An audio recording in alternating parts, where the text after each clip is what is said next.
In the sticky summer of 1987, the Florida Panhandle baked under a sun that turned the air into a shimmering haze. Mosquitoes hummed like tiny chainsaws through the screened porches of Pensacola's outskirts, where the suburbs bled into the tangled mangroves of Escambia Bay. Tommy loved the ice cream truck. It wasn't like the ones in the city, with their painted clowns and rainbow swirls. This one was a battered white Ford from the 50s, rust creeping up its sides like veins, the words "sweet chills" flaking off in the humidity. It prowled the cracked asphalt roads at dusk, when the heat finally relented just enough to let kids play kickball in the yards. The driver never got out, never waved or hollered prices. He'd just idle at the corner, engine coughing like a smoker's lungs, and let the tinny melody spill out. Pop Goes the Weasel, warped through a speaker that sounded like it was drowning. That summer, the truck came earlier each day, first at 7, then 6, then 5, until it rolled up while the sun still clawed at the horizon. Tommy's mom, fresh off a double shift at the crab cannery, would slap a crumpled $5 bill into his hand. "Get Ellie a dreamsicle, and don't you dawdle, Tommy boy. Gators in the ditches after dark." One evening in July, the air thick with the rot of oyster beds, Tommy heard it before he saw it. The melody slithered through the live oaks, slower than usual, each note stretching like taffy pulled to thin. All around the mulberry bush, the monkey chased the weasel. He grabbed Ellie's sticky hand, her pigtails frizzed from the brine, and they scampered down the sandy path to the road. The truck loomed at the edge of their yard, headlights off, the engine's rumble blending with the distant croak of bullfrogs. Up close, the paint wasn't just rust. It was streaked with something darker, like old blood scrubbed half-hearted with bleach. The serving window was rolled down, but no face peered out, just shadows inside shifting like smoke. "2 dreamsicles," Tommy called, holding out the bill. His voice cracked, swallowed by the humid dusk silence. Save for the song looping back, the weasel thought 'twas all in fun. Pop Goes the Weasel. A hand emerged from the gloom pale, vein blue like the underbelly of a mullet, nails yellowed and cracked. It snatched the bill without a word, and 2 orange and white bars thudded onto the sill. Tommy grabbed them, but as he turned, he caught a whiff, not vanilla and citrus, but something brackish, like low tide mixed with copper pennies. Ellie licked hers anyway, giggling as the stickiness dripped down her chin.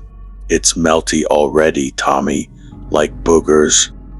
That night, Ellie didn't finish hers. She poked at it with a finger, frowning. "Tastes funny, like fish sticks." Tommy shrugged it off, probably the heat.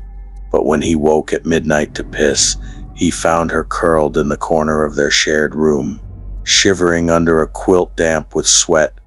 Her skin was clammy, eyes glassy. "The monkey's chasing me," she whispered, before vomiting a slurry of orange mush and something wriggling tiny. Translucent things that squirmed like maggots before going still in the moonlight. MOM called it heat stroke, gave her Pedialyte and a cold rag. By morning, Ellie was feverish but laughing again, claiming the wrigglers were ice cream babies. Tommy didn't laugh. He'd heard the stories from the older kids at school. The truck that came before hurricanes, the one that took the Ramirez boy and 82 little Miguel, who vanished after buying a fudgesicle, his sandal washing up in the bay months later, nibbled to bone by crabs. The next day, the truck came at 4. Tommy watched from the porch, binoculars from his dad's old tackle box pressed to his eyes. The hand was there again, but now he saw more. A silhouette hunched over a steering wheel that looked carved from driftwood, gloved fingers tapping in time to the tune. And in the back, through the grimy rear window cages, no, just shadows, or maybe nets like the shrimpers used. The melody hitched, skipping like a scratched record. Pop goes pop. Goes. He didn't buy anything that time, but Ellie did, sneaking out with a quarter from her piggy bank.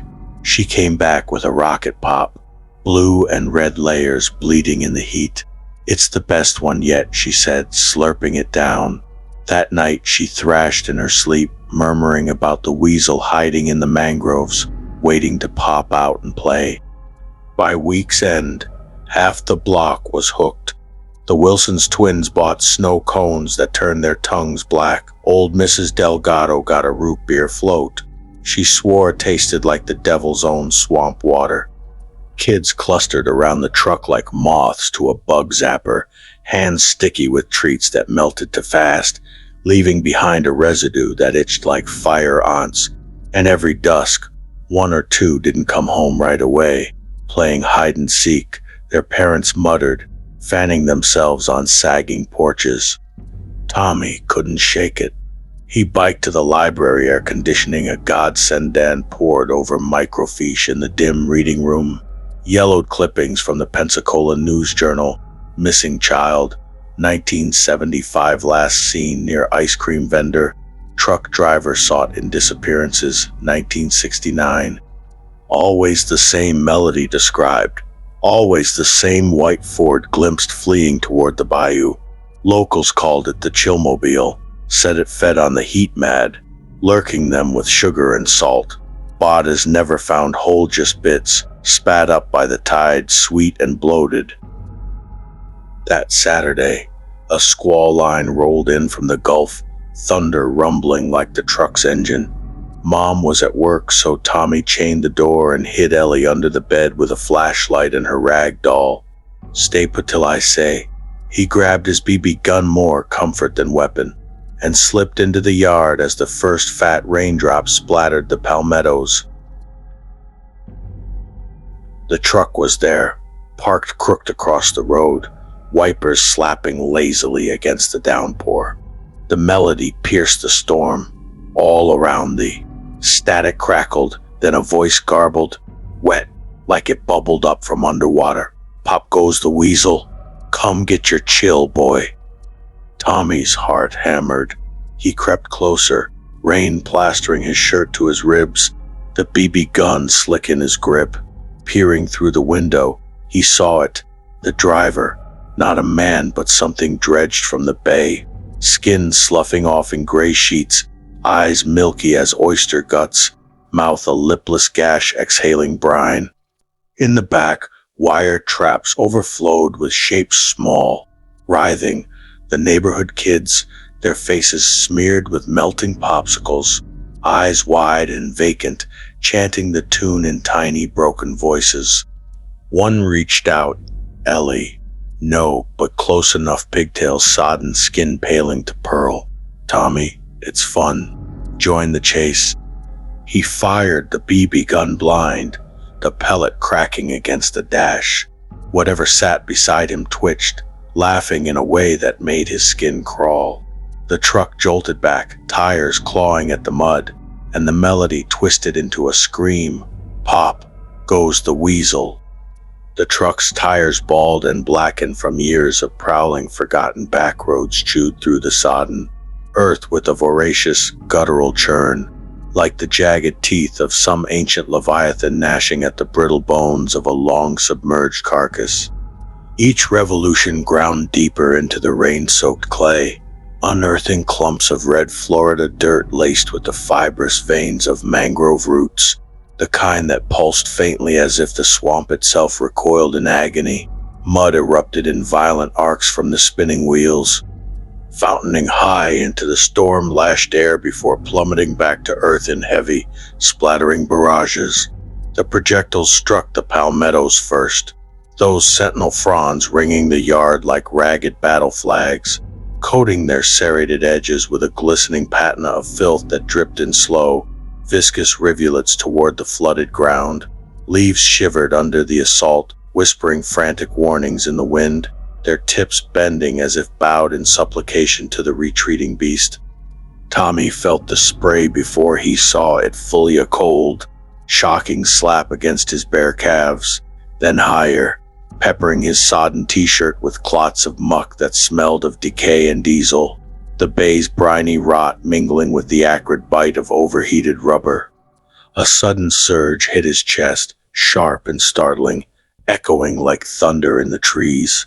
Clumps of wet earth clung to his sneakers, each step growing heavier, as if the swamp had decided he wasn't meant to leave.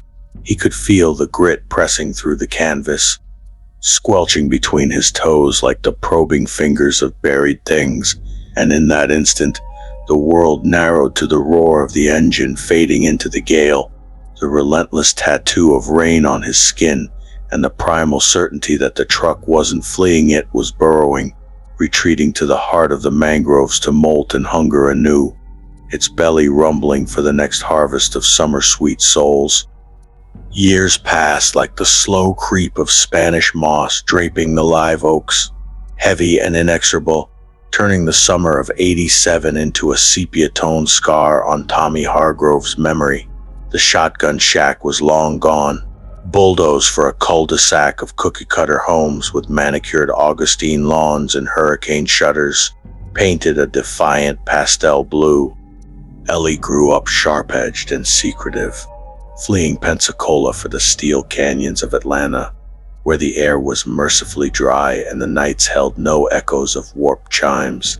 She married an accountant with a laugh like canned applause, had kids who knew her only as Grandma L, the one who flinched at jingle bells and banned dreamsicles from every family picnic. Tommy stayed rooted, though stubborn as the gnarled roots that clawed the bay's banks, becoming a shrimper. Like his absent father before him, his hands calloused from nets that dragged the bottom for ghosts of the Gulf. The truck never returned to their street, not in the flesh of rusted metal and shadowed glass. No more sightings in the microfiche reels at the library. No more whispers among the crabbers at the docks about kids vanishing into the mangroves with sticky chins and vacant stares. The Chillmobile became legend, folded into the folklore of Escambia Bay like the tailies of pirate gold or the lady in white who wandered the dunes after storms. Old Mrs. Delgado passed in '95, her root beer floats unfinished on her knitstand, and the Wilsons twins grew into men who joked about it over beers at the VFW, their tongues no longer black but scarred with the faint, inexplicable craving for something brackish sweet. The road where it idled that final night was repaved twice over, the ditch filled and forgotten, sprouting oleanders that bloomed blood-red each spring as if in mocking apology. But legends don't die in Florida. They sink into the peat, fermenting in the anaerobic dark until the heat summons them bubbling back to the surface. On still nights, those breathless evenings when the humidity swells like a fever in the lungs, pressing down on the low country with the weight of unspoken sins, the bay begins to whisper, not with words, but with the slurp of tides licking pilings, the distant plop of mullet breaching black water, the rustle of fiddler crabs scuttling through cordgrass like tiny conspirators. Tommy, now a grown man pushing 40, with salt crusted in the creases of his beard like the residue of evaporated tears, would step onto the screened porch of his double-wide trailer, a Coors Light sweating in his fist, and listen. The cicadas would hush first, their electric drone cutting to a conspiratorial trill, and then the air would thicken, carrying fragments from the deep, a hitch of static, a tinny wheeze, the prelude to that cursed refrain. All around the mulberry bush he'd freeze, bottle halfway to his lips, the condensation dripping like cold sweat down his knuckles. It wasn't the wind through the pines, nor the neighbors' wind chimes clinking lazy in the breeze, no. This was sharper, closer, slithering up from the water's edge where his boat bobbed on its mooring, hull barnacle-crusted and dreaming. The melody would uncoil slow at first, tentative as a gator testing the shallows. The melody swelled, warped and broken, the speaker rasping in time with the bay's haunting hum. The monkey chased the weasel.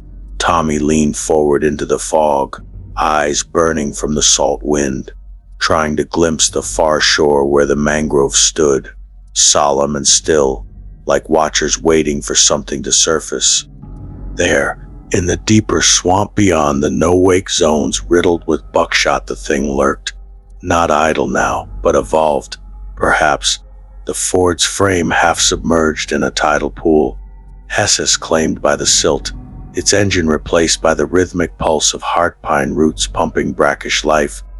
The driver, that sloughing horror of oyster flesh and milky stare, numbered doubt tended its traps in the labyrinthine channels, weaving new lures from the husks of old summer's fudgesicles laced with the essence of low-country lightning bugs, rocket pops veined with the iridescence of oil-slicked feathers.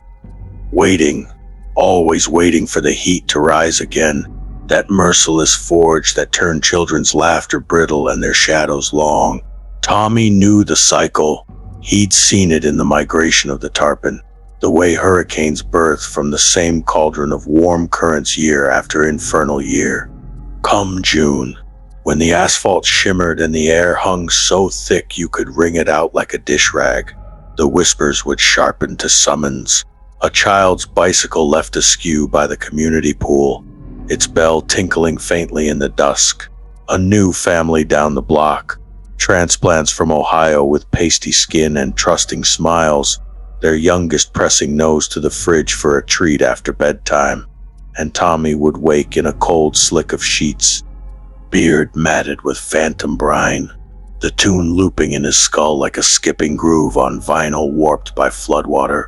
Worse still were the mornings after, when the sun clawed its way through the blinds and the world pretended normalcy. His own kids, Jake, 10 and freckled like a sand dollar, and little Mia, with Ellie's pigtails but none of her wariness, would tumble into the kitchen, demanding breakfast pops from the freezer, their voices piping and oblivious. Tommy would watch from the counter, coffee mug trembling in his grip as they unwrapped the bars, vanilla dipped in chocolate, or those cheap strawberry shortcakes that stained their fingers red as boiled shrimp. He'd smile through the grit in his teeth, ruffle their hair. But when they scampered off to the yard with their prizes, he'd linger by the open fridge door. Sometimes, the ice cream tasted a little off, not spoiled, exactly no curdled milk or freezer burned but wrong, in the way a conch shell holds the ocean's roar long after the wave recedes. He'd sneak a spoonful when they weren't looking, the cold shock hitting his tongue like a slap from the tide, sweet at first, then yielding to that undercurrent of salt, sharp as copper pennies licked clean, mingled with the faint, vegetal rot of cordgrass left to long in the sun. Low tide in a bite, the bay's breath exhaled across his palate, carrying hints of oyster beds churned by unseen hands and the metallic tang of something dredged from the anaerobic muck. Mia would pause mid-lick once, her small brow furrowing, and declare it kinda fishy. Daddy liked the time we went crabbing and I got mud in my mouth. Jake would laugh, oblivious, but Tommy's stomach would twist, visions flashing unbidden. The wire cages in the truck's belly, the wriggling forms with eyes like clouded pearls, the weasel's chase eternal and insatiable. He never told them, never dragged out the yellowed clippings from the lockbox under his bed, or confessed the nightmares where he chased the white Ford through endless flooded streets.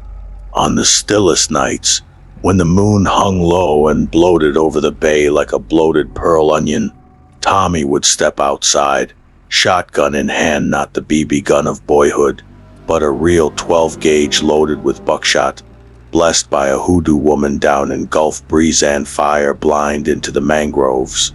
The blasts would echo like thunderclaps, scattering egrets into panicked flight, their wings bleaching the dark like fleeting ghosts. But the tune would fade, not silence, just retreating deeper, a promise deferred. Pop Goes the Weasel. One day, he knew it would pop for good, not with the snap of a toy, but with the deep, final sound of something ending. And when it did, the bay would sing along.